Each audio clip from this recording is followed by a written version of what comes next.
ബീഹാർ നിയമസഭാ തെരഞ്ഞെടുപ്പിലെ 57 മണ്ഡലങ്ങളിലേക്കുള്ള അവസാനഘട്ട വോട്ടെടുപ്പ് നാളെ. മഹാസഖ്യത്തിന് മികച്ച പ്രതീക്ഷയുള്ള സീമാഞ്ചൽ, മിഥിലാഞ്ചൽ മേഖലകളിൽ വോട്ടുകൾ ഭിന്നിപ്പിക്കുമെന്ന ഭീഷണിയുമായി പപ്പു യാദവിന്റെയും അസസുദ്ദീൻ ഒവൈസിയുടെയും പാർട്ടികൾ രംഗത്തുണ്ട്. വോട്ടർമാരെ തമ്മിലടിപ്പിച്ച് നേട്ടമുണ്ടാക്കാനുള്ള ബിജെപി ശ്രമം ഫലം കാണില്ലെന്ന് മഹാസഖ്യം വ്യക്തമാക്കി. സീമാഞ്ചൽ, മിഥിലാഞ്ചൽ, കോസി മേഖലകളിലെ 9 ജില്ലകളാണ് അഞ്ചാം ഘട്ടത്തിൽ വിധിയെഴുതുന്നത്. കഴിഞ്ഞ തെരഞ്ഞെടുപ്പിൽ ജെഡിയുവിനൊപ്പമുണ്ടായിരുന്ന ബിജെപി നേട്ടമുണ്ടാക്കിയ മേഖലയിൽ മാറിയ രാഷ്ട്രീയ സാഹചര്യത്തിൽ എൻഡിഎക്ക് വലിയ പ്രതീക്ഷയില്ല.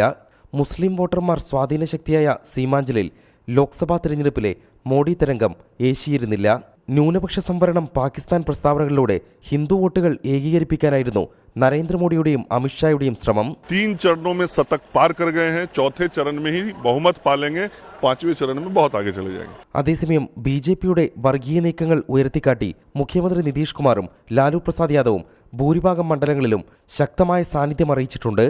മുസ്ലിം വോട്ടുകൾ മഹാസഖ്യത്തിന് നേട്ടമുണ്ടാക്കുമെന്നിരിക്കെ സീമാഞ്ചലിൽ അസാദുദ്ദീൻ ഒവൈസിയുടെ MIM-ഉം മിഥിലാഞ്ചലിൽ പപ്പു യാദവിന്റെ ജനഅധികാർ പാർട്ടിയും വെല്ലുവിളി ഉയർത്തും. Working on religious grounds.